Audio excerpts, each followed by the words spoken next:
Mr. Speaker, I want to thank you for the job you have done in the chair today. We thank you for the work that you're doing. Mr. Speaker, before I begin, I want to say to everyone watching us at home right now, we hear your concern, we feel your anxiety, and we know what we need to do. When this year began, Americans were enjoying a level of peace and prosperity unheard of in modern times. The economy was at record highs. Unemployment for American workers was at record lows. Take-home pay was rising, and business closures were falling. And our brave men and women in uniform were protecting us from threats across the globe. But a few weeks ago, we learned about an invisible enemy from a distant land, an enemy like we've never faced before. Now the virus is here. We didn't invite it. We didn't ask for it. Gentlemen, will suspend. The House is not in order. Please, members, take your conversations to the hallway. Gentlemen may proceed. Now the virus is here. We did not invite it. We did not ask for it. We did not choose it. But we will fight it together until we win together. We will win because we have the best of our country on the front lines. We will win because of the other people in uniform, our doctors, our nurses, our lab technicians, and hospital volunteers. Take one moment and imagine, where would we be without their fortitude? They have the toughest jobs in the world, but they are truly the best in the world. You, our medical professionals, are our heroes. We, this entire body of members of Congress, salute you. We will always win because of our truck drivers, grocery store clerks, postal workers, farmers, and warehouse workers. You're working night and day. You're making a meaningful, measurable difference in the lives of everyone you serve. You are the foundation of everything we will do today.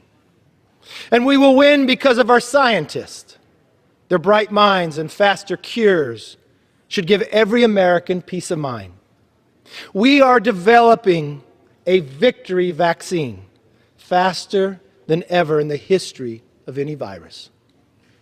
On behalf of all Americans and on behalf of all members of Congress, I want to thank those on the front lines for their professionalism and dedication. Another critical front in our war against this virus is the home front, literally. To slow the spread, the government is asking, and in some cases requiring, millions of small businesses and families to put their daily lives on pause and remain at home. I am overjoyed that so many have taken the imperative of social distancing so seriously. Flattening the curve is the most important activity any American citizen can do today. It is even more important now that the virus has arrived in full force. We are asking you to continue to remain at home as much as possible. I know this action carries substantial circumstances. We all saw that tragic news just this week. 3.3 million Americans filed for unemployment benefits. We have never experienced that before in our lives, not even in the Great Depression, that many. So what can we do for the hardworking taxpayers, their families, and small businesses, the pillars of the American life, who are doing their part but facing economic disaster through no fault of their own? First, we can recognize that their sacrifice are invaluable service to their fellow citizens. They deserve our eternal gratitude and prayers. Second, and more importantly, we can give them our financial support now, today, so they can weather this brutal storm in the weeks ahead. Which brings me to the rescue package before us today, the CARES Act. If developing tests and treatments and vaccines is America's new arsenal of democracy, the CARES Act is our modern-day all-American Marshall Plan. It is the largest assistance measure in American history. And it is going directly in the pockets of hardworking taxpayers, their families, and small businesses. For everyone affected by this virus, we will be your voice.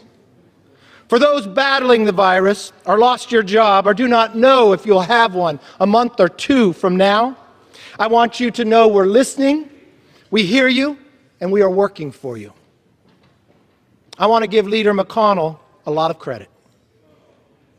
From the beginning, he was committed to a bottom-up, bipartisan, and bicameral process. He honored his commitment, and it shows. The Senate passed this bill by a unanimous vote. Every Republican, every Democrat. It is bold, truly bipartisan, and targeted to achieve the mission at hand. Our top priority is to keep Americans at work. So we aim the efforts to keep Americans employed through two measures. For small businesses and nonprofits, the bill provides 100% federally guaranteed loans for 8 weeks. If that loan is used to pay your employees, or pay your rent, or pay your utilities, it's no longer a loan, it's a grant, because we know what government has asked you to do. Other business gets a retention credit to keep employees on. If, unfortunately, American workers find themselves out of work, this bill offers an additional 13 weeks of unemployment insurance and dramatically expands eligibility. It also makes benefits more generous by adding another $600 across the board payment through the end of July. The CARE Act also expands unemployment insurance to cover gig workers and self-employed and nonprofit employees. Additionally, for American families that might need a little extra support, you will start receiving and seeing those checks in 3 weeks. You won't have to wait for months for financial help. Payments will be as much as $1,200 for an individual taxpayer and $500 per child. Finally, this legislation provides critical resources to American healthcare workers and hospitals. Over $140 billion in appropriations to support our health systems. We don't just talk about our respect for the medical heroes among us. We are going to give them the equipment to save lives and the tools they need to protect themselves. The reason for this legislation is to protect American workers, protect American jobs, and protect hard-working American taxpayers. We are providing targeted, temporary, and timely relief to Main Street, not Wall Street. We are not underwriting bad business practices or priming the pump. Ultimately, we are laying the foundation for a rapid economic recovery. This bill is not only a rescue package, it is a commitment. A commitment that your government and the people whom you elected to serve will do everything we can to limit the harm and hardship you face, both now and in the foreseeable future.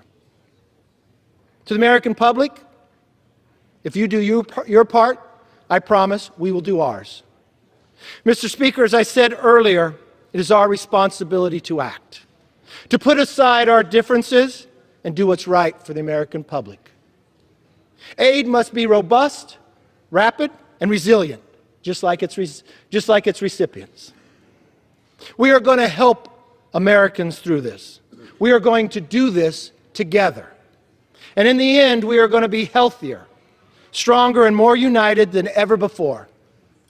Because, as Americans, that's who we are. I yield back. We will make America great again.